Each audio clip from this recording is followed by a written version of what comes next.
비유동부채입니다. 양이 많지는 않죠. 유동부채도 그랬고 훨씬 더 적습니다. 양이. 209번부터 볼게요. 209번은 사채라고 나오는데 사채는 회사채인데 이거 처음에 뭐 그림 그려서 설명해 드렸던 내용이 있었는데 A랑 B가 있고 A가 돈이 필요해요. B가 돈을 줘요. A도 뭘 줘야 되죠. 뭘 줄래 하니까 차용증서, 그게 회사채입니다. 지금 우리가 회사라는 전제하에 채권을 발행을 해서 차용증서 개념입니다. 뭐 이런 느낌이죠. 그러니까 우리가 A거든요. 야, 나 돈 필요해, 돈 좀 줘. 그럼 B가 야, 너 뭐 줄래? 내가 차용증서 써줄 테니까 이거 갖고 있으면 나중에 돈 바꿔줄게. 뭐 이런 내용이에요. 그러니까 뭐 어음이랑도 비슷하고 이런 거를 채권이라고 하는데 이때 그 발행하는 주체가 누구냐에 따라서 이름이 바뀝니다. 뭐 A가 우리는 지금 A라고 치긴 하는데 A가 국가일 수도 있잖아요. 그럼 국가가 채권을 발행하면 국채가 되는 거고 뭐 지방자치단체나 공공기관이 발행하면 공채가 되고 그 다음에 회사가 발행하면 회사채가 되거든요. 근데 우리가 A인데 우리가 국가나 지자체 뭐 이렇게 될 수는 없죠. 공공기관이. 그러니까 요런 상황은 안 나오겠죠. 그러니까 이게 회사채인 겁니다. 우리가 회사니까. 회사가 발행한 채권. 그럼 이때 채권을 발행한 상황인데 채권을 발행했다. 요거를 쉽게 해석하면 채권을 발행했다는 돈 빌렸답니다. 차용증서를 주는 이유가 뭐겠어요? 돈 좀 빌려달라는 소리잖아요. 그래서 이겁니다. 상황은 그래요. 원래 자세한 상황이 있는데 그리고 이게 장기 차입금이랑 좀 비교를 해보면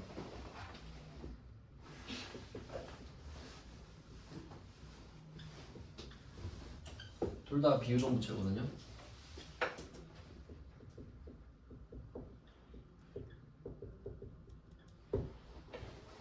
네, 어떤 차이가 있냐면 일단 우리가 돈을 빌릴 때 가장 편한 방법은 장기 차입금입니다. 그냥 기업은행 가서 저 이런 건 빌려주세요 하는 게 제일 편해요. 근데 만약에 기업은행 갔는데 배지 먹은 거죠. 갔는데 아 너 재무제표랑 보니까 돈 못 갚을 것 같아, 안 빌려줘, 이럴 수 있죠. 수익성이 안 좋거나 뭐 재무 상태가 안 좋거나 그런 이유로 은행도 장사를 해야 되니까 그럼 배지를 먹은 거죠.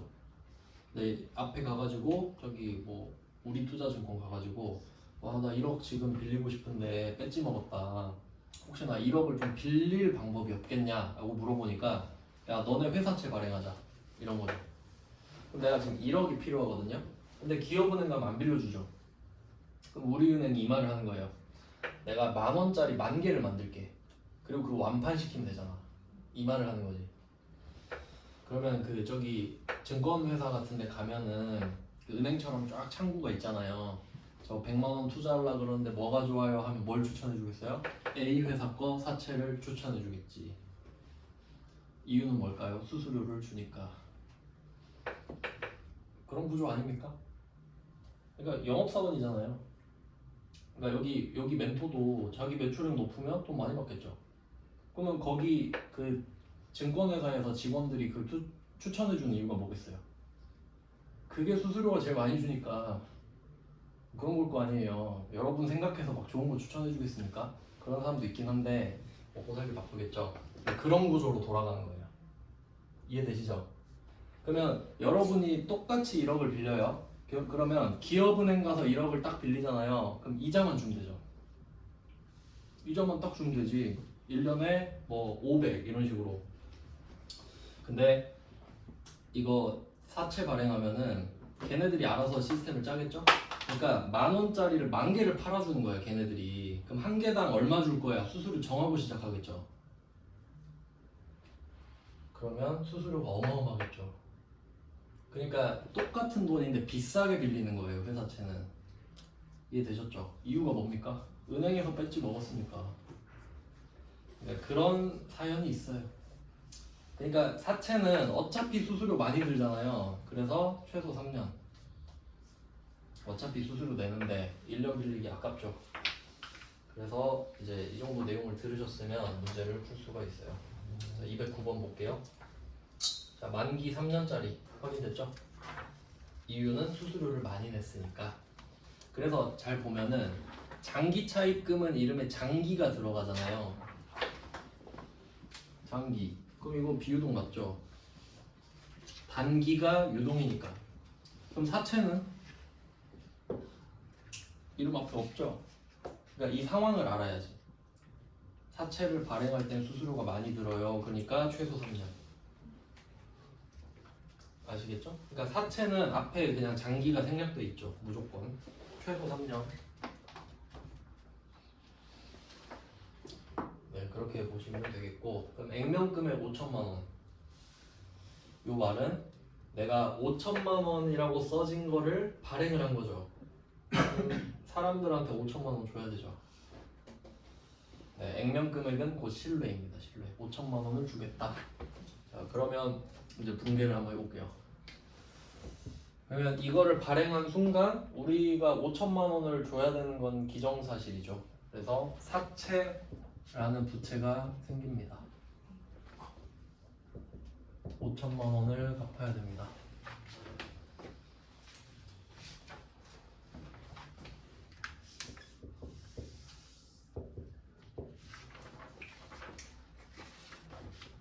자, 그리고 이게 5천만 원을 갚아야 된다고 표시를 한 건데 거래처 쓸 수 있을지 생각해 볼까요? 쓸 수 있나요? 그러니까 기업은행 가서 5천만 원 빌렸으면 기업은행 쓰면 되죠. 근데 지금 이게 5천만 원, 5천 원인지 5만 원인지도 모르는 거를 다 판 거잖아요. 그럼 주인이 엄청 여러 명이죠. 어떤 사람은 한 개 사고 어떤 사람은 두 개 사고 그리고 심지어 마음에 안 들면 딴 데 가서 팔 수도 있어요. 금융상품이니까. 그래서 얘는 거래처를 못 쓰죠. 그러니까 따로 그 명단이 있겠죠. 뭐 주주명부 같이. 그래서 거래처를 쓰는 건 의미가 없어서 안 씁니다. 쓸 수도 없고. 자, 근데 사채를 4,800만 원에 할인 발행했다라고 돼 있는데 이게 또 특이한 점입니다. 그러니까 은행 가면은 저 5천만 원 빌려주세요 하면 5천만 원 빌리고 이자 얼마입니다. 끝이죠. 원금과 이자 주면 끝나요. 근데 이 사채는 그 말 그대로 금융 상품이거든요. 그러면 비교 대상이 뭘지 생각해볼게요. 여러분이 상식적으로 생각해봐요. 여러분이 만약에 5천만 원이 있어요. 지금 투자를 하고 싶은 거야. 그러면 기준이 뭐냐면 은행 이자죠. 그러니까 지금 은행 예금만 해도 5% 주잖아요. 그럼 누가 3%뭐 수익성 내는 물건에 투자를 하겠어요. 은행은 안 망하는데. 그러니까 여러분은 은행이 5%인데 너는 몇 퍼센트 줄래? 이러겠죠. 근데 얘한테 가보니까 A가 하는 말이 저는 4%밖에 못 드리는데 그럼 여러분이 그 사채를 삽니까? 그리고 똑같이 5%여도 A 거 안 사지. 얘 망할 수도 있는데 은행이 망합니까? 안 망하겠지. 절대 안 망하겠지. 그러면 얘네들이 어떻게 해야겠습니까? 이자를 똑같이 준다고 해요. 할인해 주지 그냥. 제가 5천만 원 갚을게요. 여기 5천 써 있으니까 대신에 저 200만 원 덜 받을게요. 어쩔 수 있나요? 그래야 돈 조달이 되지. 그러니까 금리를 높여버리든가, 그러니까 이자를 높여버리든가, 내가 주는 이자율을 높이든가, 가격을 깎든가 둘 중 하나 아닙니까? 맞죠? 그러니까 실제로 여러분이 투자한다 생각해봐요. 그래도 안 살 수도 있어. 그러니까 얘는 어떻게 뭐 눈물의 똥꼬쇼를 해서 200만 원 덜 받을게요 이런 거지. 우리가 지금. 그래서 4,800밖에 입금이 안 된 겁니다. 이해됐죠? 네, 그렇게 된 거예요. 그러면 200만 원은 그냥 깎아준 거거든요. 근데 저기 수수료 줘야죠 또. 5만 원 좀 너무 싼데 보통 예금으로 입금됐대요. 그러면 자, 보통 예금이 얼마나 들어왔을까요? 4,795만 원 들어왔겠죠. 제외하고 들어왔다면서요? 제외하고 맞죠? 보통예금 4,795만 원입니다. 그러면 이거 보면서 그 생각 들 수 있겠네요. 이거 수수료라고 했는데 우리가 그 수수료 하면 생각나는 게 있죠. 단기매매증권 살 때 900번 수수료가 있었잖아요. 그게 평생 발목을 잡는 거예요. 제가 그랬죠. 900번 수수료는 단기매매증권 밖에 안 나온다고. 수수료는 이름이 없습니다. 수수료는 이름이 없습니다. 무슨 뜻이냐면 그러니까 수수료의 개념을 생각해 볼게요. 그러니까 돈이 들어오는 거랑 돈이 나가는 걸 한번 생각해 볼게요. 자, 뭔가 돈이 들어와요. 그러니까 물건을 산다고 해볼게요. 여러분이 어떤 물건을 삽니다. 인터넷으로. 근데 배송비가 같이 들어요. 그럼 그 배송비가 수수료라고 치는 거예요. 그러면 돈이 같이 나가죠. 물건값도 나가고 배송비도 나가잖아요. 그럼 어차피 나가잖아요. 이렇게 결제가 되죠. 합쳐서. 둘 다 나가니까 손잡고 나간다 그랬죠. 그러면 얘는 뭐예요? 물건을 팔았어 내가. 주식을 팔았어요. 그럼 돈 들어오죠. 근데 수수료는 내야 되잖아. 그럼 어떻게 돼요? 돈이 나가죠. 둘이 방향 반대죠. 그럼 빼야지. 이해되시나요? 그러니까 수수료의 역할이 뭐예요? 돈이 나가는 걸 더 나가게 하고 돈이 들어오는 걸 덜 들어오게 하는 것 뿐이죠. 그게 끝이에요. 이름 없습니다. 이름이 없어요. 그러니까 그냥 수수료 어딨어 하면 여기 5만 원 덜 들어왔잖아 하면 끝이에요. 아시겠죠? 900번 수수료는 단기매매증권 취득할 때밖에 없습니다. 그 외엔 절대 안 나옵니다. 이걸 잘 정리하셔야 돼요. 그것 때문에 많이 틀리니까. 그래서 일부러 세무 1급 문제 넣었죠. 왜냐면 회계 1급 문제는 여러분이 틀릴까봐 수수료 이야기를 안 한단 말이에요. 그럼 그렇게 곱게 잘하다가 수수료 되면 틀리겠죠. 그냥 미리 생각하면 되죠. 조금 더 직관적으로 적으시려면 이게 더 좋을 것 같아요. 4,800 빼기 5만원 이렇게 적어두시는 게 좀 더 나을 것 같긴 하네요. 이렇게 수수료가 보통예금을 빼먹었다. 끝. 네, 좀 직관적으로 적었어요. 그럼 금액이 B죠. 205만 원이 B죠. 그럼 그 205만 원도 적어줘야 되잖아요. 차변이 지금 행하니까 지금 사채를 할인 발행했죠. 할인 발행했다고 하니까 이름이 사채 할인 발행 차금입니다. 차이가 나는 금액. 사채를 싸게 팔았더니 205만 원을 못 받았다. 그래서 원래는 200이었잖아요. 근데 플러스 5만 원이 되겠죠. 저 5만 원 때문에 더 싸게 판 게 됐잖아요. 저 5만 원만큼.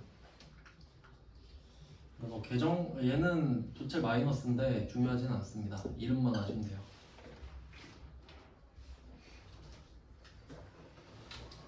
실제로는 얘가 사채랑 같은 편인데 그것까지는 몰라도 됩니다. 회계 1급에서는.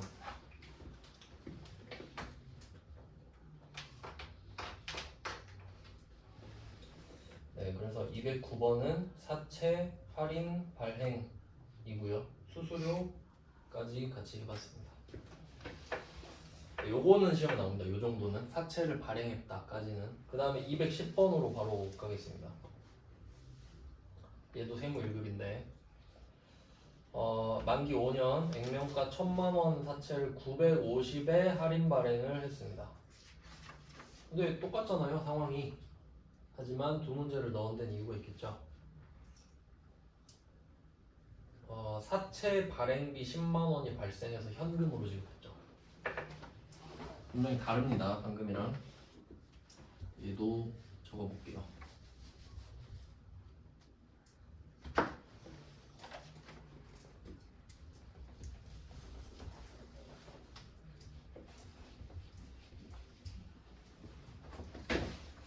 자, 일단은 얼마를 갚아야 되는지부터 볼게요. 1,000만원 갚아야 되죠. 사채 1,000만원. 이건 팩트입니다. 1,000만원 줘야 돼요.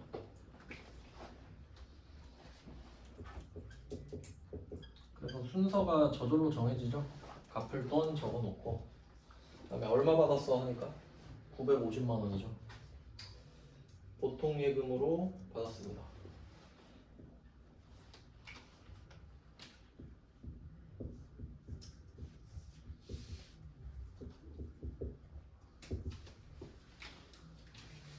자산 증가했어요.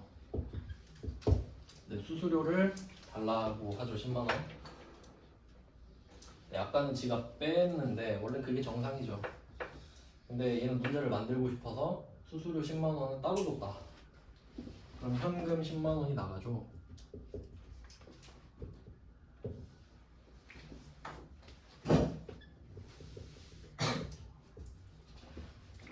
이렇게 되는 거예요. 그럼 여기서 보통 예금 950만 원 받은 거랑 현금 10만 원 준 거랑 다 내 돈이죠. 결국 940 받은 거 맞죠? 그러니까 형태만 다르지. 뭐 940 받은 거 맞습니다. 그러면 이번에도 사채 할인 발행 차금이 나오겠네요. 싸게 팔았으니까.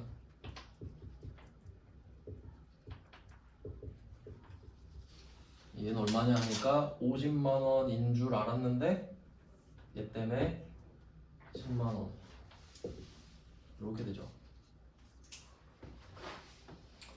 차변과 대변이 합쳐서 1010만 원이 돼야 되잖아요. 그러니까 이게 차변과 대변의 구조를 이해하시면 돼요. 이거 산수잖아요. 보시면 차변에 두 개 있죠. 차변에 두 개. 그럼 얘 둘은 나눠 먹는 사이예요. 숫자를. 그러면 금액이 5천만 원으로 정해져 있잖아요. 근데 여기서 4,800인 애가 5만 원을 빼버린 거야. 그럼 같은 차변에 있는 애가 5만 원을 먹어야 되죠. 나 돈 덜 받았어. 기분이 안 좋아졌다 이런 거죠. 할인 발행 차금이 클수록 안 좋은 거잖아요. 싸게 팔았다는 거니까. 그럼 얘는 대변에 10만 원이 추가됐죠. 그럼 차변도 10만 원이 추가돼야지. 차변과 대변은 같아야 되니까. 이런 구조가 있다는 거죠. 그래서 결론은 수수료는 이름이 없다예요. 그래서 일부러 세무 1급 문제로 뒀습니다. 회계 1급은 여기서 수수료만 빠져요. 근데 의미가 사실 없죠. 수수료를 내는데. 그래서 이렇게 넣어봤습니다. 세무 1급 거긴 하지만 사채 발행은 하셔야 돼요. 그 다음에 211번. 요거는 돈을 더 받았죠. 이건 언급은 없는데 할증 발행이라고 써두시면 되거든요. 할증 발행. 저 택시 새벽에 타면 할증 붙잖아요. 할증 발행 더 받았다 이 말이에요. 그러면 할인 발행 두 문제를 해봤고 이제 할증으로 가겠습니다. 자리를 비교해야 되니까 하나만 지울게요. 자, 사채 발행 해보겠습니다. 액면가 2천만 원입니다. 만기는 안 중요하죠. 3년이든 5년이든. 사채 2천만 원. 네, 그리고 이거를 2,100만 원에 받았어요.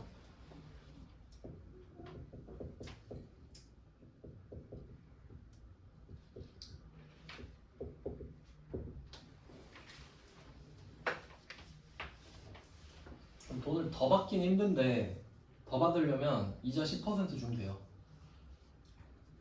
그럼 사는 사람 있겠지. 제가 10% 드리는데 100만 원만 더 주세요 할 수 있잖아요.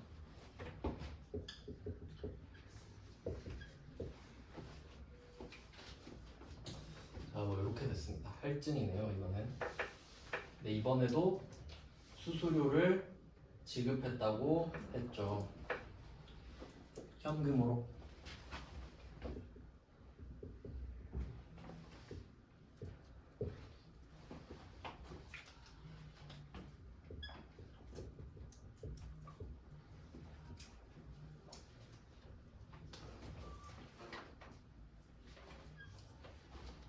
얘 둘도 합쳐야 되죠. 그럼 실제로 2,020만 원이 들어온 거네요. 그리고 사채 발행할 때 할인이랑 할증이 있잖아요. 이 기준이 수수료까지 포함해서입니다. 그러니까 그렇게도 문제를 낼 수 있는데 지금 보시면 2100이잖아요. 표면적으로는. 근데 수수료 80 냈죠. 그럼 실제로 받은 게 2020이잖아요. 그래도 2000보다 높죠. 그래서 할증이란 거예요. 그러니까 만약에 이거 수수료 180으로 바꾸잖아요. 그럼 할인 발행이라고. 그러니까 내가 비싸게 팔았으면 뭐해.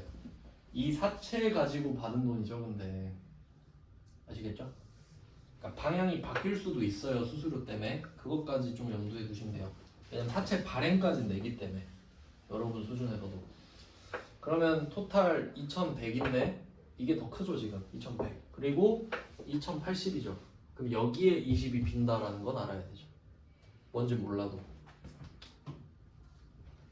그럼 이게 뭘까? 일단 더 받았잖아요. 그러니까 2000보다 20을 더 받았잖아요. 그럼 그게 뭐냐 이거지. 그럼 사채 할증 발행 차감이겠죠. 더 받았으니까 사채 할증 발행 차감.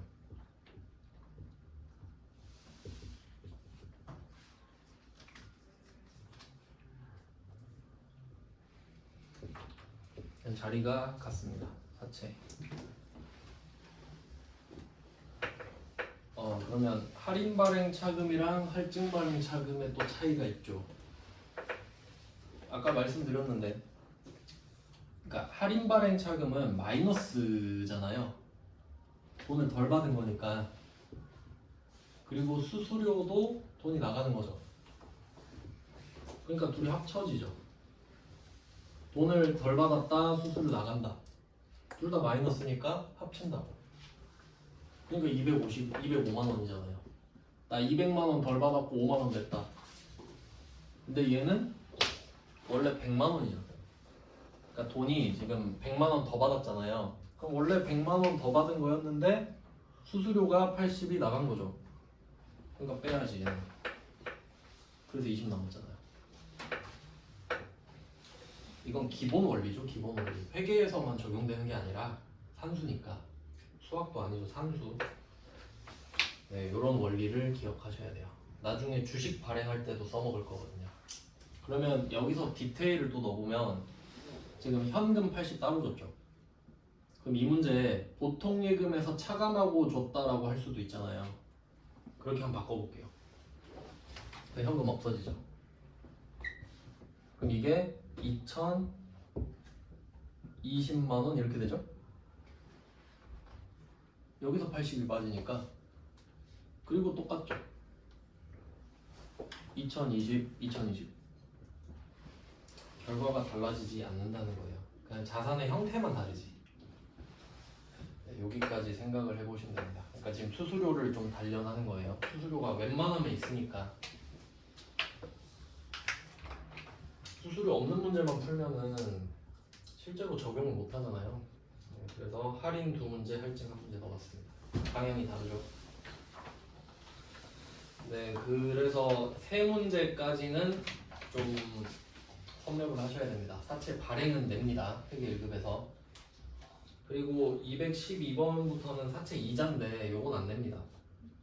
요거 그냥 넘어가시면 돼요. 사채 이자는 안 내요. 넘어가겠습니다.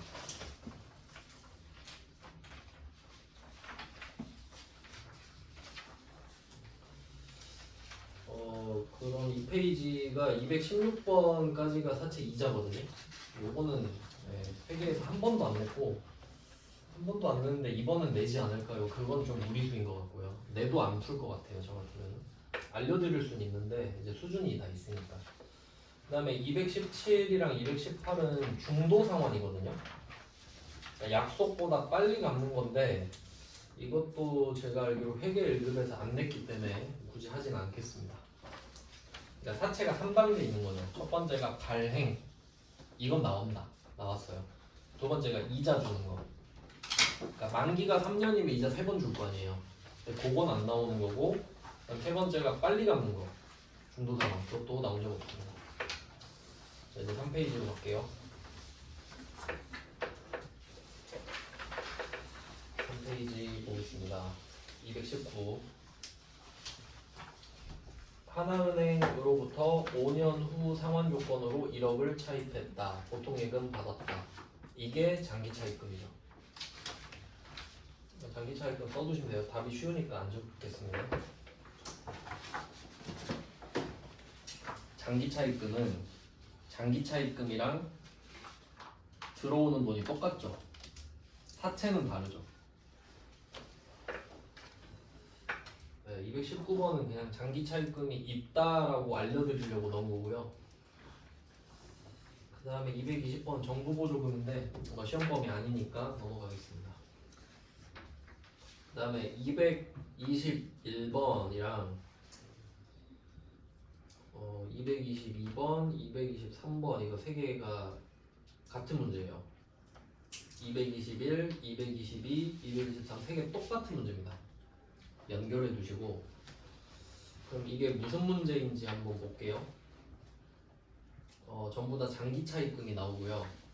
이거 세 문제 넣은 이유가 표현 방식이 달라서 그렇거든요. 이제 급이 다 다른데 한번 볼게요. 221번은 회계 1급인데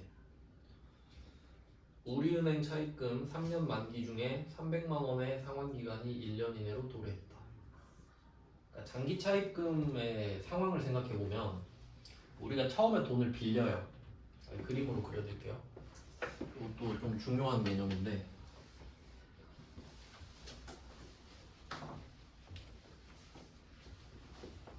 처음에 돈을 빌린다고 합시다. 하나, 둘, 셋, 넷. 1년, 2년, 3년, 4년 이렇게 합시다. 처음에 차입을 해요. 차입. 돈을 빌립니다. 그럼 항상 돈을 빌리고 빌려주는 일에는 만기가 정해지죠. 그럼 돈을 빌렸는데 언제 갚을래 이야기를 해야 되잖아요. 그럼 그게 3년 뒤래요. 그러면 차입하는 순간 장기 차입금이라는 이름이 정해지죠. 3년 뒤에 갚아도 된다 했으니까. 그러면 1년, 2년, 3년 이때가 상환 기간이 되겠죠. 상환 시점. 상환이라고 해도 되고 변제라고 해도 되고. 그러면 이런 그림이 그려지잖아요. 그러면 처음에는 좋죠. 3년 한참 멀었지. 편하게 써야겠다라고 해요. 그러면 X 1년이 지나고 2년이 지나고 3년이 지나요. 이때가 됐어요. 3년 말 결산 쳐야 되죠. 이 결산이에요. 이 결산.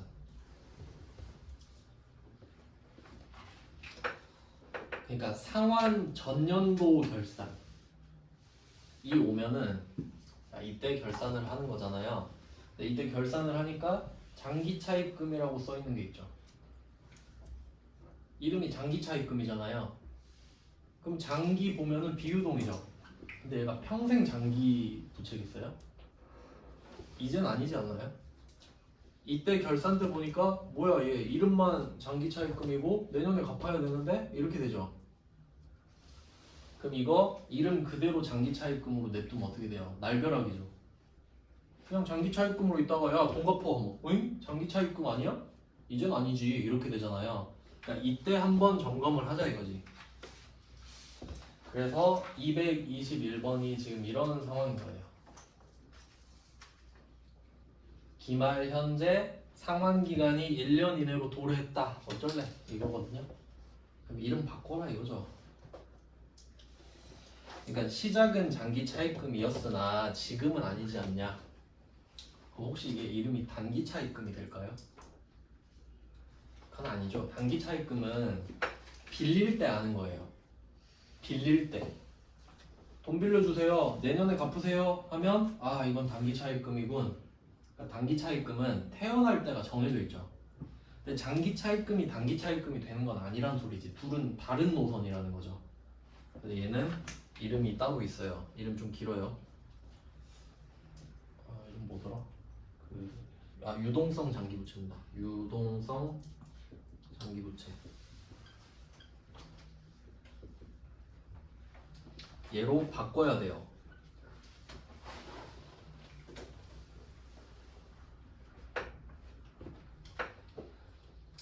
지금 이거 하란 소리예요. 그러니까 이름이 유동성 장기부채란 소리거든요. 이름이 좀 긴데 왜 이런지 한번 볼게요. 끊어보시면 되는데 얘가 태어났을 때 장기부채였죠. 태어났을 때 장기차입금, 장기부채. 나 처음에 장기부채였다. 근데 지금은 성격이 어때요? 성격이 유동을 띠고 있잖아요. 그럼 유동성이 더 중요하지. 성격이 더 중요해요. 회계에서는. 유동성 장기부채. 그러니까 내가 사실 본질은 장기부채지만 성격이 유동성이다 이 말이거든요. 그러니까 결론은 이 가운데 세 글자 빼면 돼요. 얘 이름이 뭐냐? 유동부채예요. 유동부채 결과적으로. 그래서 이게 좀 비슷한 말이 하나 있는데 같이 기억해 두시면 좋아요. 현금성 자산. 요거랑 좀 비슷하다고 보시면 되는데 이건 이론에 나오는데 이론은 제가 따로 그 세무 2급에 올리고 있습니다. 필요하신 분은 보시면 돼요. 그럼 현금성 자산의 뜻을 생각해봐요. 얘는 암시하고 있는 말이 있거든요. 얘 현금 아니에요. 당연한 거 아닙니까? 왜냐면 현금이잖아요 얘가. 그러면 난 현금이야 이러지 난 현금성 자산이야 이러지 않는다고. 맞죠? 현금이 자기 소개를 왜 합니까? 지가 현금인데. 그럼 얘는 뭔가 설명이 길죠. 현금이 아니니까. 그러면 얘는 현금이 아니에요. 근데 성격이 어때요? 현금의 성격을 띠고 있죠. 그러면 얘는 이거잖아요. 현금은 아닌데 현금이랑 놀 수는 있죠. 그 말이에요. 그럼 성격이 더 중요한 거 맞죠? 그러니까 당첨된 로또 복권 현금 아니잖아요. 근데 야 너도 현금성이지 뭐 너 곧 현금 될 거 아니야? 이런 느낌이죠. 그러면 그 로또 복권이 중요해요? 현금으로 바꿀 수 있다는 게 중요해요. 후자가 중요하죠. 그러니까 얘도 그렇다고. 장기 부채로 태어났으나 지금은 유동성이니까 이게 더 중요하다는 거죠. 그래서 유동부채입니다. 그래서 이 장기 차입금이라는 애를 유동성 장기 부채로 바꿔줘야 되거든요. 이름을. 그래야 아 얘는 1년 이내 갚아야 되는구나 라고 생각을 하겠죠. 긴장을 할 거 아닙니까? 네, 그래서 이거를 한번 적어볼게요. 어떻게 되나.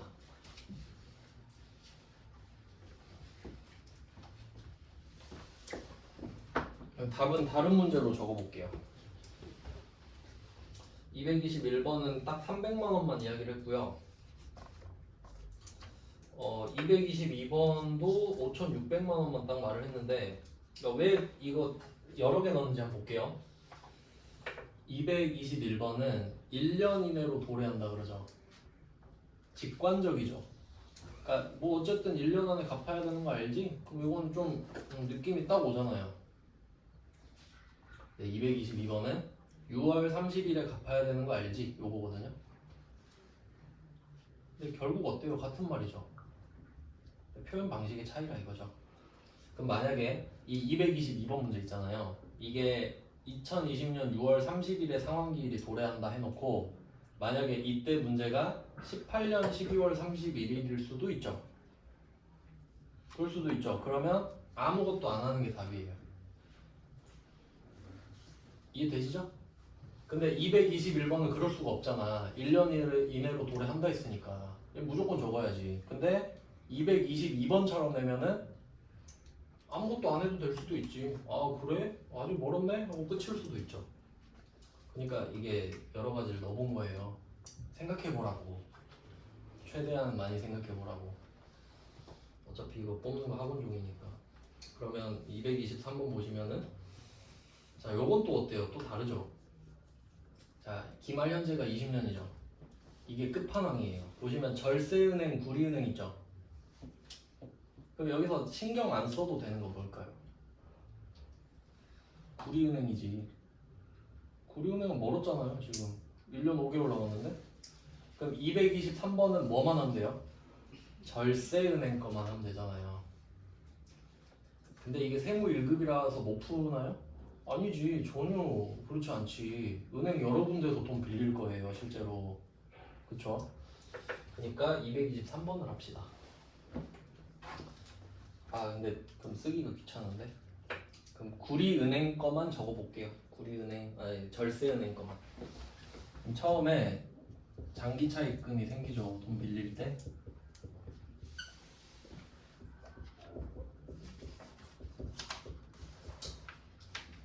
네, 장기차 입금, 보통 예금 똑같이 5천만 원이라고 쓸게요. 처음에 빌렸을 때예요, 얘는.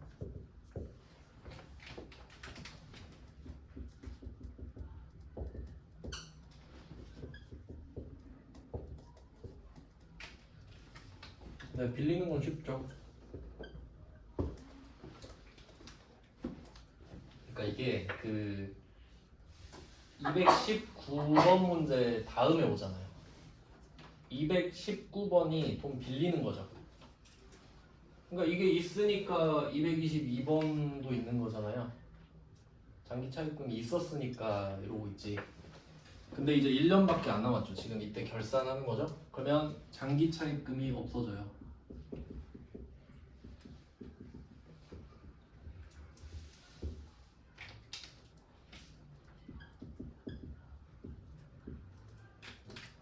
우리은행 거 없어집니다.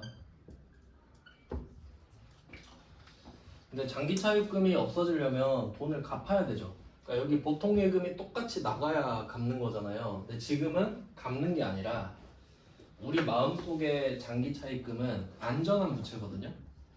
천천히 갚아도 되니까. 그럼 그 천천히 갚아도 되는 부채가 사라지는 거예요. 그리고 이제 빨리 갚아야 되는 부채가 된 거지. 그래서 이름만 바꿔주는 겁니다.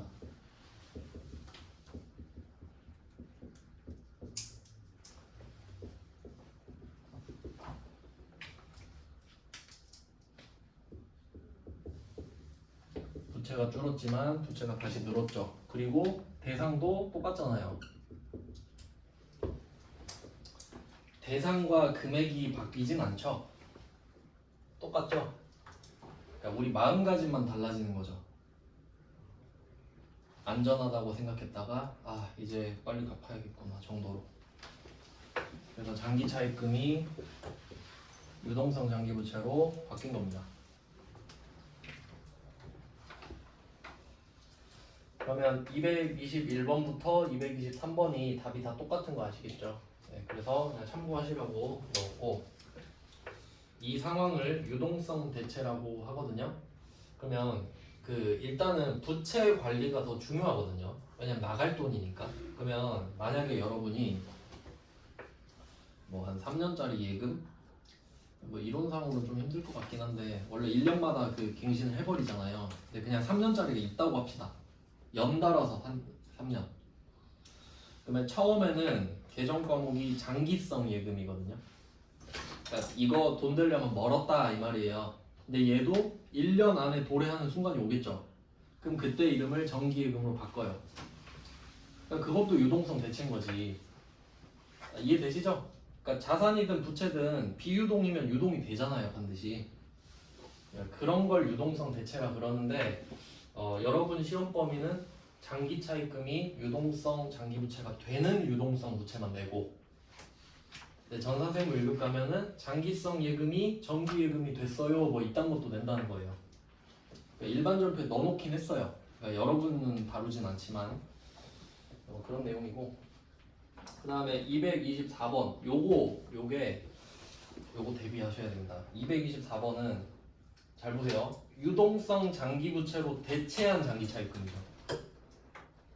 독해 들어가는 겁니다. 이런 거는 이 문제까지 할게요. 한번 잘 생각해 볼게요. 유동성 장기 부채로 대체한 장기 차입금이죠. 이 말이 위에 세 문제를 말하는 거죠. 그러니까 나 장기 차입금으로 시작했는데 유동성 장기 부채로 바꿔놨다 이 말이죠. 그럼 빨리 갚어 이래야 되잖아요. 근데 얘가 하는 말을 들어보세요. 나 자금 사정이 어려워서 말을 했는데 2년 연장해 준대 이렇게 된 거죠. 그럼 어때요? 기분 좋죠? 자, 그러면 그 밑에 어떻게 연결이 될까? 그럼 지금 우리 마음 속에는 빨리 갚아야 되는 부채가 있거든요. 마음이 급해.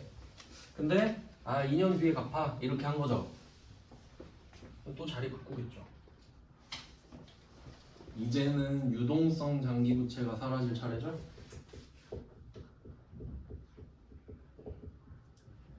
금액은 똑같죠. 장기차입금이 다시 생겨요. 원리 아시겠죠? 반대입니다. 반대.